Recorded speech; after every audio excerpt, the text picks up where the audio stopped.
Welcome back to Detroit's Morning Answer with John Anthony.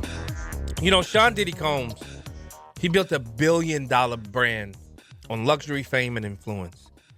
He now is finding himself looking at the possibility of serving 50 months in federal prison. To most people, it's a celebrity headline. To others, it's a reckoning decades in the making.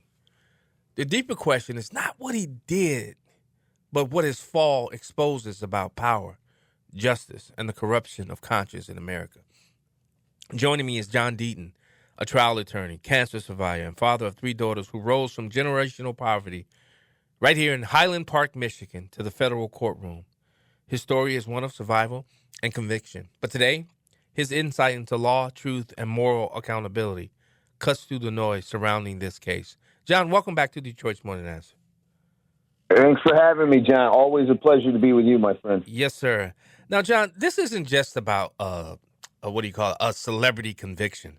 What, in your estimation, in your view, does the Diddy case expose about how justice operates when you have influence and wealth at stake?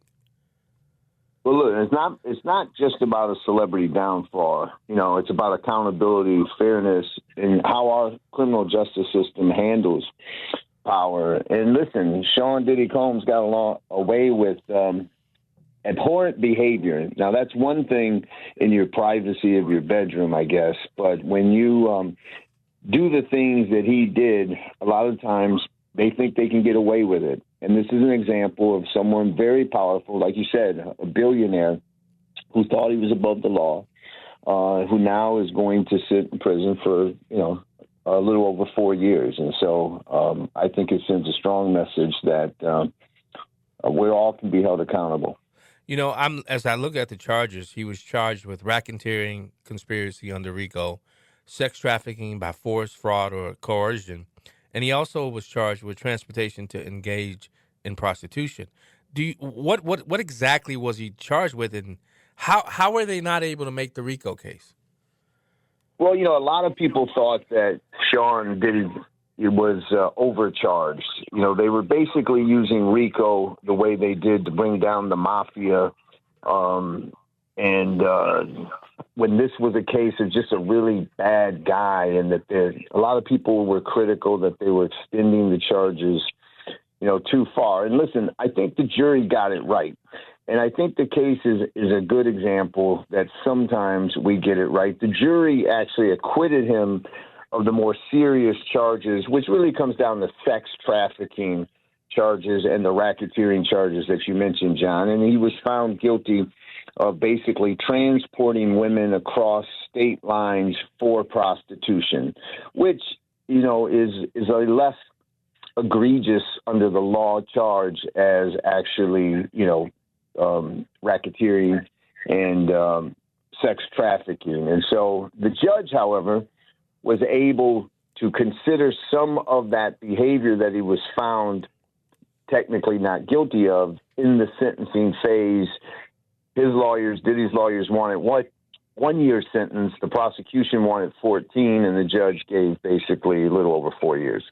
There's speculation that Diddy may have provided information because, from what I'm told, man, he videotaped everything, every last one of his parties. He had secretly hidden. This is what was alleged, that he had secretly hidden cameras all over, and he caught up some very high profile people.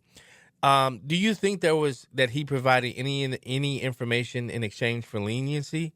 And from your professional experience, what indicators would suggest cooperation or immunity deals that were at play here?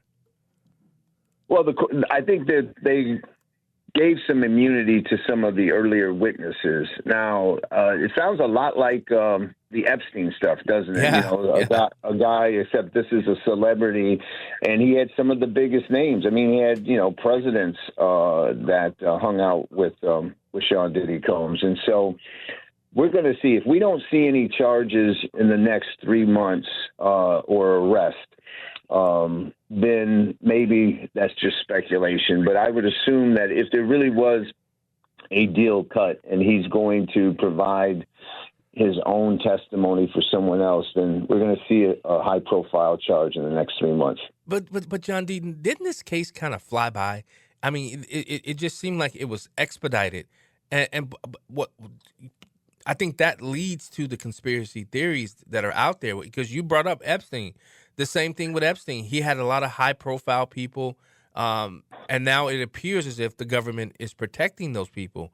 The same with P. Diddy. I mean, you had the likes of Barack Obama. You had some of the biggest name preachers who were there and who were you've seen a lot of people step down from their positions of power. How does the government and how do we stop these cases from creating those conspiracy theories that somehow they get legs and they grow and they become bigger than the story itself? How do we deal with that, John Deaton? Well, we got to get back to having a transparent government. I mean, listen, there's many conspiracy theories, and I find myself, I don't think I'm a conspiracy theorist by nature, but I find myself, thinking, well, that kind of makes sense. There's theories that Diddy was an FBI informant or a CIA informant himself, just same as Epstein. I mean, I think it's clearly that Epstein had, intelligence connections, no doubt. But the way to solve it and the way to get trust back by the public is we got to have some transparency in our government. And what happens is it seems to protect these big, powerful people. A lot of these people are big donors, these billionaires who engaged in Epstein and billionaires who engaged in the Diddy conduct. They're big political donors, and they seem to get protected a lot. You said before that truth and power rarely coexist peacefully. How does a culture built on celebrity worship distort our willingness to see evil when it's wrapped in success?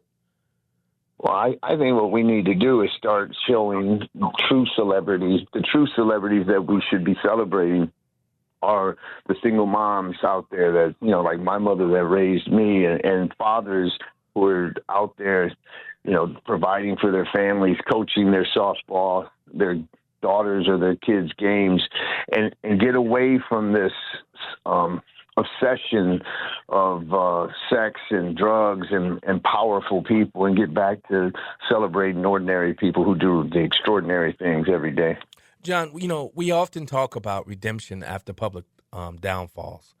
Is redemption possible when repentance isn't visible, when it's legal pressure, not moral conviction driving confession? Well, I think that, when you have celebrities like Diddy, a lot of times people confuse redemption with they use their money to try to buy redemption. I mean, Diddy did basically, he apologized, of course, to Cassie and his behavior, but more of that seemed to be just trying to convince the judge to give him a lighter sentence. And so someone like him, I think when he gets out of prison, you're going to see him use his money to try to buy that redemption. And so I agree with you that unless it is truly felt, then it's going to fall on deaf ears, in my opinion. Now, John Deaton, who in the entertainment industry will now trust Diddy? Because if I was friends with him, I'm gonna be thinking he's either an FBI informant or he's wearing a wire. How does he gain trust back? I mean, the only way he's going to gain trust is not using his money and his fame afterwards. If he's truly redemption, a lot of people would say if he was truly sorry, then why didn't he plead, try to cut a deal? And I wasn't privy to the deal. I don't know if he had offered to plead guilty to the lesser charges of prostitution versus the racketeering, but he needs to go into, when the camera's not there, what's his behavior? You judge people, really, people, how do they act when the camera's not on? When no one's paying attention, what are their actions? That'll dictate whether you have true redemption. That is so true. I look at this as America and how we're wrestling with more than corruption. I think it's wrestling with identity. How do we rebuild a national conscience that values truth more than celebrityism? transparency and accountability. I mean, it seems like we've also developed an attitude in a society where we're excusing behavior. I mean, if you look at the political culture, we have people, politicians, elected leaders who seem to believe that the criminals that are committing violent crimes, that they're more of a victim due to society, due to things culturally that happen to them than the actual victims of the crime. And I think that we've gotten away from personal accountability. And if we can institute that, then we can maybe get back to a truth in society. John Deaton, when you look at when President Trump and, a lot of people say he ran on that he was going to release the Epstein files, he didn't really run on that. But when he gets in office and then Pam Bondi brings in all of the influencers, give them this little notebook with all of what they thought was all of the information. Why do you think President Trump is so hesitant about releasing the full Epstein files? I think it really comes down to these billionaires' influence and dollars. And I do think with Epstein that it is unquestionably that he was connected to intelligence, whether that's the CIA or Mossad. He, without question, the evidence, it's not a conspiracy, points strongly that he was involved in intelligence operations. And so when you get in office and you realize that billionaires like, Bill Gates donated $55 million to Kamala Harris. He was on the island, dozens and dozens of times. Former President Bill Clinton was on Epstein's island. So many others. J.P. Morgan Chase, the biggest bank in the world, financed the Epstein sex trafficking operation. And vice presidents of that company were on the island. There's emails between him and Epstein talking about the Snow White experience, really disturbing stuff, and nothing's being done. And it's because of money, power, influence in our politics. Yeah, it's so funny. I saw the movie Him on yesterday, and it was just about pretty much, that whole culture of celebrityism. I don't know if you've seen the movie Him with Marlon Wayans and this new young comer. And he wasn't willing to in the end, he was about to become like this starting quarterback, and I mean there was blood transfusion. I mean it was just man, it disturbed me. It really did disturb me, this movie. And I said to myself, is this what really goes on behind the scenes in Hollywood? This cult worship, this if you haven't seen it, I probably wouldn't tell you to go see it. But when you look at the Diddy case, the Epstein files, and the culture's obsession with fame, John Deaton, what's the one truth you wish Americans would stop ignoring? The one truth? Yes. It is our personal accountability. We've gotten away with it. We've coddled our younger generation. You have people who basically forget or have never been subject to adversity. And adversity builds character. Now, I don't suggest that everyone have, maybe some of the life trauma that I went through in my life or others, but it does build character, and it does build persistence and self-worth and self-esteem. And we've got to start holding people accountable for their actions. And I think that's one of the paths to getting back to a truthful society. John, when you look at everything that's happening right now in our nation, I want you to finish this sentence. The next great scandal will expose what, John Deaton? I think the next great scandal is going to expose just how deep our politicians have been bought by corporations, by billionaires, and things of that nature. I think the fact that the Epstein files have still not been disclosed, it's because it's going to expose just how significantly it runs deep in our political society. Oh my, John, and you know what, the thought of that, and when you look at even with this Arctic Frost, Operation Arctic Frost of, Jack Smith, I think it was 8 U.S. senators that he was able to get tap their phones and see what everything that they were saying to President Trump. I think when you look at that, that says a lot about where we find ourselves as a nation. And that thought of exposure and exposing those things, John, are the American people ready for this, though? How should we prepare the American people? But I think it may not happen because I think a lot of people are waiting Trump's presidency out. But how do we prepare the American people for that next great expose? Well, I think that they've been getting prepared because look at how the lack of trust that American people have in just about any institution, whether it's the FBI, the CIA, or any of the departments of the government. Congress has a 8% approval rating by the American public.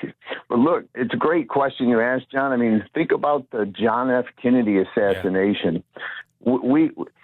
They didn't want us to know for over 65 years that the CIA was involved in executing an American president because they don't believe that the American public can handle the truth that some bad things happen in our government by our elected leaders and our agencies, whether we want to call it the deep state or call it some other name.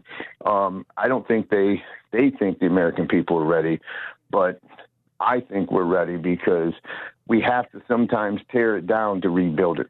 Amen, John Deaton.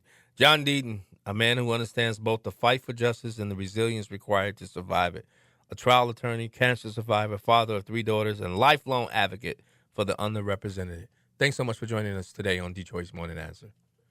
Thank you for having me, John. My man. Detroit's Morning Answer. We'll be right back.